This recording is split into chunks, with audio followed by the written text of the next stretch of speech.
Halo guys, balik lagi guys. Bareng kami ini lagi ngomongin hal-hal yang nggak penting tapi yang selalu kita denger lah di keseharian kita ya. Jadi contohnya kayak beberapa ya istilahnya idiom lah ya. Kayak misalnya kata-kata apa ya, hemat pangkal kaya kayak gitu kan kita sering denger ya. Memang nggak penting tapi sebenarnya kita sering denger ya di keseharian kita. Jadi ya kita langsung aja ya masuk. Kata pertama itu ada biasanya di lingkungan kerja ya. Itu adalah kalau nggak hutang, nggak semangat kerja. Atau biar semangat kerja kita harus ada hutang, biasanya kayak gitu sih. Itu kayak gimana ya? Iya. Itu fenomena nggak sih? Fenomena ya. Tapi memang sebenarnya ya ada sih, memang ada beberapa orang itu kalau ya di tempat kerja juga ada ya. Kalau orangnya dia tuh ya nggak tahu bercanda atau enggak, dia kalau ada cicilan katanya itu kok banyak banget sih cicilannya, aku tanya. Ya supaya semangat kerja kayak gitu, ngomongnya sih kayak gitu. Iya sih, itu kayak pembelaan nggak sih? Itu kan kayak apa sih? Kalau menurutku sih palsu ya. Di mana ada cicilan, ada tanggungan, ada ibaratnya dalam apa sih alam bawah sadar tuh kayak kesulitan yang dibuat sama individu itu sendiri, terus terus kalian mengeluh. What? Gitu loh. Ini kalau di psikologis ini namanya itu motivasi eksintrik. Ya kayak jadi, motivasi semu nggak sih kayak gitu. Jadi itu motivasi yang berasal dari luar diri sendiri. Ya itu contohnya kebutuhan buat membayar hutang. Jadi supaya mereka ada rasa tanggung jawab gitu loh. Jadi biar semangat lagi, biar kerjanya tetap semangat kayak gitu. Iya, setuju. Tapi di satu sisi kalau buat aku ya nggak ada korelasinya juga sih. Kalau kita kerja terus buat bayar cicilan yang sengaja diada-adakan juga buat apa gitu loh. Kecuali kalau emang cicilannya buat hal yang memang dia perlu banget gitu kan ya. Tapi sebagian orang itu memang menganggap kayak gitu. Soalnya dia itu ini ada sih beberapa orang yang misalkan cicilan selesai gitu, dia ambil lagi, memang ambil cicilan lagi, memang karena memang bener-bener agar semangat kerja gitu loh. Iya kan, jadi menurutku sih nggak make sense ya. Kalau misalkan coba aku dulu pernah nyicil HP waktu kerja, udah lama sih nyicil HP, tapi ya sebenarnya nggak ada semangatnya, malah malas gitu loh, karena gaji kan otomatis terpotong gitu loh. Iya, terpotong. Semangatnya juga dari mana kayak gitu. Iya sih. Terus apa itu namanya? Nggak, maksudnya tuh terlalu kasihan gitu loh. Kalau misalkan semangat hanya karena hutang. Iya betul. Kasihan. Ya kalau itu sih emang sebenarnya nggak make sense. Cuman ada beberapa orang ya kayak gitu. Mungkin di sekitar kalian juga ada ya. Kalau di sekitar aku juga ada sih. Ada nih. Dan aku nyoba dan nggak dapet motivasinya, malah males juga gitu loh kerja. Cuman karena dulu HP karena memang pengen nyoba, sebenarnya nggak butuh banget. Katanya siapa gitu tuh ya? Ya filsuf apa siapa itu lebih baik apa sih lebih baik hidup miskin daripada harus bangun dengan hutang. Lebih baik hidup miskin daripada harus bangun dengan hutang. Tapi itu emang ada ya statement kayak gitu? Ada. Siapa sih itu orang tua kok, di orang-orang itu kok apa itu namanya kayak filsuf gitu loh. Dia terkenal kok yang ngomong kayak gitu. Tapi nggak relevan ya. Iya, kalau itu sih kalau buat aku sih nggak nyambung lah, nggak nyambung. Iya, terlalu kasihan sih. Gara-gara hutang terus kalian semangatnya gara-gara hutang. Karena itu, tapi sebenarnya itu juga fenomena karena dulu itu ya di lingkungan sana, di lingkungan kerja sebelumnya itu rata-rata kayak gitu orang. Iya sih. Kayak gitu. Oke, lanjut lagi ya ke idiom selanjutnya ya, yang sering kita dengar. Ya memang kayaknya nggak penting tapi sering banget kita dengar ya. Oke, lanjut ke idiom nomor 2 ya. Bersakit-sakit dahulu, bersenang-senang kemudian. Ini udah pasti sering kalian dengar juga dari zaman kecil ya. Betul. Diajarin sama guru atau orang tua lah ya. Bersakit-sakit dahulu, bersenang-senang kemudian. Itu definisi sebenarnya apa sih kalau gitu menurut kamu? Definisi bersakit-sakit dahulu, bersenang-senang kemudian. Menurutku sih manusia itu kan arahnya itu akan ke suatu kesenangan yang dia lakukan. Bersakit-sakit dahulu itu seperti meredam keinginan untuk bersenang-senang, untuk menikmati kesenangan di masa depan. Menurutmu gimana? Lebih ke realitas sosial ya. Apa benar kalau kita mau, ini kan definisinya kita harus susah dulu buat mendapat keberhasilan kan kayak gitu. Apa benar kalau kita harus mendapatkan keberhasilan, kita itu harus benar-benar susah dulu? Karena setiap orang kan beda-beda ya. Mungkin ada yang dapat privilege lah. Jadi dia nggak perlu harus sampai bersusah-susah banget gitu loh. Bahkan mungkin ya hampir nggak ada effort buat mencapai tujuannya kayak gitu kan. Iya sih. ada sih privilege tertentu. Ya, privilege tapi ya kembali lagi ya, ini seperti realita kehidupan masyarakat yang ya selayaknya kita lah, yang ya toh yang nggak terlalu nggak ada sponsor di belakang, ya kan? Jadi ya memang segalanya itu harus berusaha. Intinya tuh kalau aku lihat kata-kata itu apa sih? Bersusah-susah dahulu, bersenang-senang kemudian gitu. Menurut definisi senang menurut kamu aja gimana? Kalau senang, karena ini aku nggak ngertiin secara harafiah senang ya, ini kayak ya kesuksesan. Jadi benar-benar harus berusaha dulu dari bawah supaya bisa berhasil. Lebih ke situ. Kalau aku nggak setuju ya, Fis, ya, karena kamu juga nggak harus susah juga. Iya, makanya itu. Kamu harus cari kesenanganmu dalam kesusahanmu. Kalau menurutku. Oh ya ya. Jadi sisi lain sudut pandangnya itu kayak gitu ya. Menurutku sih nggak ada ya. Kamu nggak harus susah untuk jadi senang. Iya. Tapi kamu harus mencari kesenanganmu dalam kesusahan. Jadi intinya kalau tiap menurut Rian itu ada dari kata-kata itu, walaupun kita lagi susah, gimana caranya kita bisa tetap menikmati itu, jadi nggak terlalu sampai berlarut-larut lah kesusahannya. Tidak terlalu meratapi lah. Sebenarnya itu sama kayak kata-kata kayak gini sih. Ya intinya kita harus bekerja keras supaya berhasil. Tapi nyatanya kan kita lihat lah di luar. Ya kalau kita di jalan ya kan, kalau di pinggir-pinggir jalan, mereka bekerja lebih keras daripada orang-orang kantoran yang pulang 9 to 5 lah ya. Itu udah pasti kan, dari tenaga, dari keringat. Mereka lebih, kalau dipikir bekerja keras ya, secara harafiah bekerja keras ya, mereka lebih bekerja keras gitu loh. Ya harusnya dapat lebih banyak. Ya. Seharusnya. Berarti kan nggak ada korelasinya ya, nggak nyambung lah ya. Jadi menurut kalian gimana nih, bersusah-susah dahulu, bersenang-senang kemudian, setuju nggak sih sama kata-kata itu? Kalau nggak setuju mungkin ada pendapat lain lah, mungkin dari cara pandang kalian seperti apa ya? Oke, kita lanjut ke idiom berikutnya ya. Idiom selanjutnya adalah sambil menyelam minum air. Ini juga sering banget kita dengar ya kalau ini sih khususnya di dunia itu kerja ya. Kayak satu langkah dua pulau terlampaui gitu. Jadi ini lebih ke arah multitasking sih, orang yang bisa mengerjakan suatu hal, orang yang bisa mengerjakan banyak hal secara sekaligus kayak gitu sih. Multitasking. Sebenarnya bukan multitasking enggak sih? Apa terus?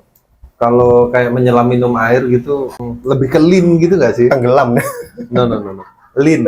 Iya, lean sekali jalan. Gitu. Sekali jalan. Jadi lebih efektif dan efisien lah untuk tindakan kita gitu. Aku setuju sih kalau misalkan menyelam minum air dalam kehidupan sehari-hari kayak apapun.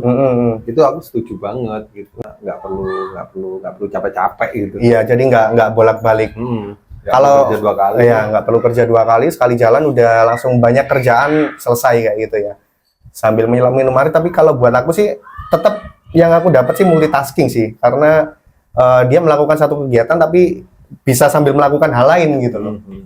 Tapi multitasking sendiri nggak semua orang bisa loh ternyata. Di dunia kerja bisa sih. Karena ribet lah kalau soalnya kadang tuh kita harus memisahkan antara synchronize dari tangan sama otak. Iya. Apalagi kalau yang terkait pekerjaan yang teknis ya, itu kan biasanya ada langsung beberapa cabang harus kita kerjakan sekaligus kayak gitu. Dan itu ya nggak semua orang bisa sih. Apa ya pekerjaan kayak bisa multitasking? Harus multitasking. Apa ya, barista nggak sih?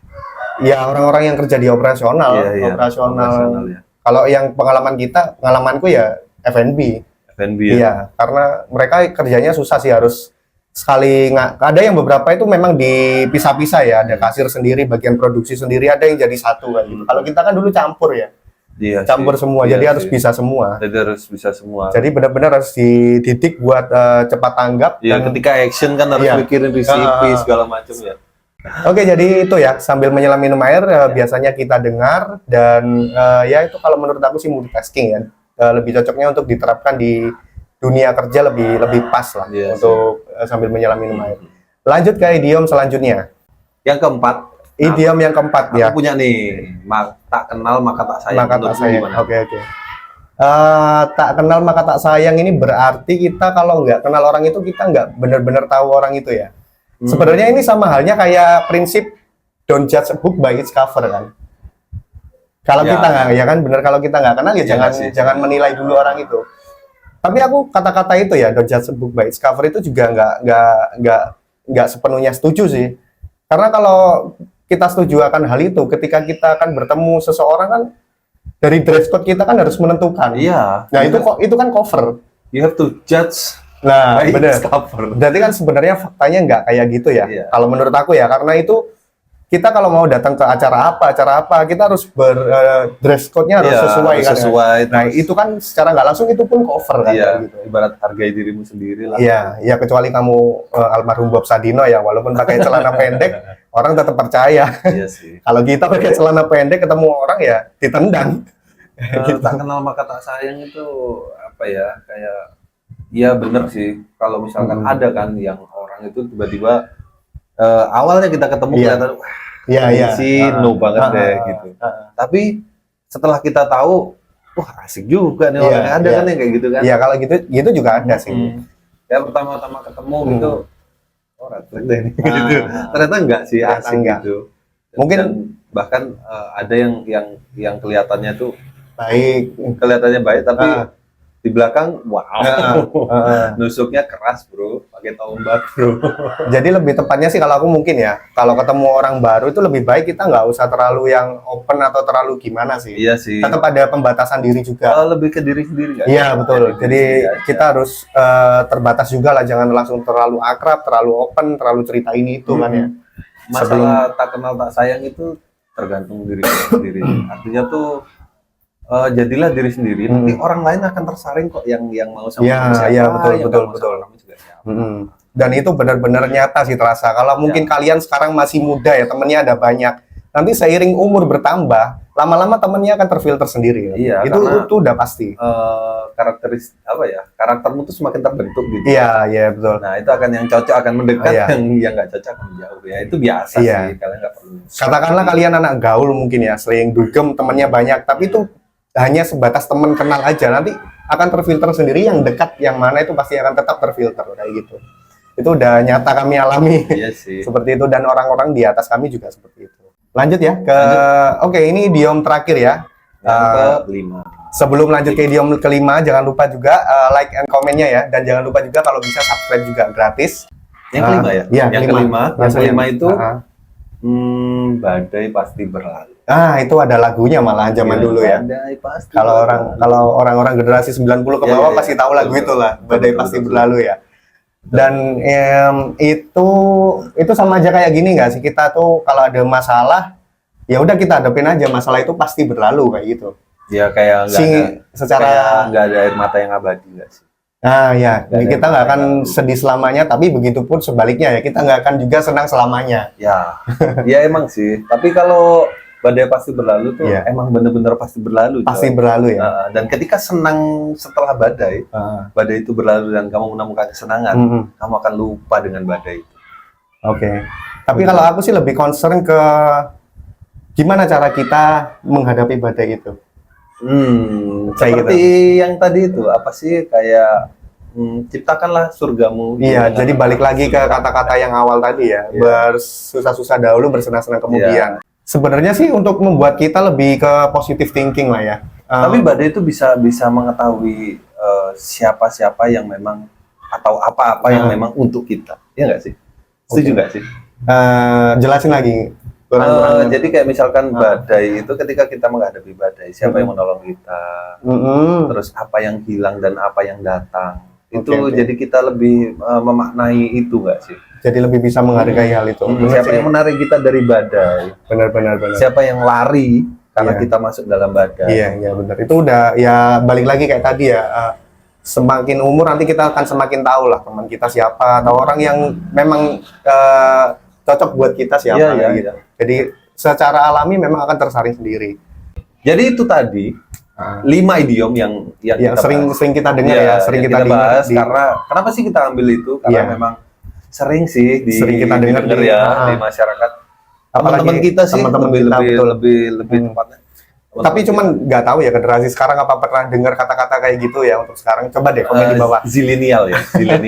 Kalau kita kan sering banget ya dari dulu kata-kata seperti itu ya. Zilenial tuh kayak itu generasi apa lagi tuh zilenial? Zilenial tuh 2000-an coy. Bukannya alpha ya? Enggak. Terus alpha?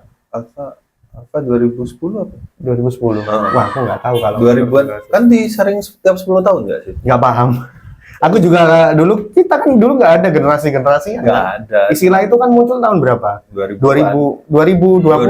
Setelah COVID nggak? Sebelum COVID nggak sih? Setelah COVID. Pokoknya sebelum COVID atau setelah COVID itu ada aja lah hal-hal yang aneh Tapi muncul. menurutku zilenial tidak ada badai. Mereka menganggap semuanya baik-baik saja, rumput hijau, tidak ada badai, tapi menusuk dari belakang. Gak paham aku. Oke lah guys ya, jangan lupa like dan subscribe ya. Ada komen juga di bawah buat pendapat kalian gimana sih, atau mungkin ada kata-kata lain, idiom-idiom lain yang kalian mungkin sering dengar dan kita nggak bahas di sini. Sampaikan juga pendapat kalian. Nanti kita bahas. Oke, jangan lupa juga mungkin ada saran juga tema apa yang mau dibahas ya. Langsung komen di bawah dan oke, sampai jumpa lagi.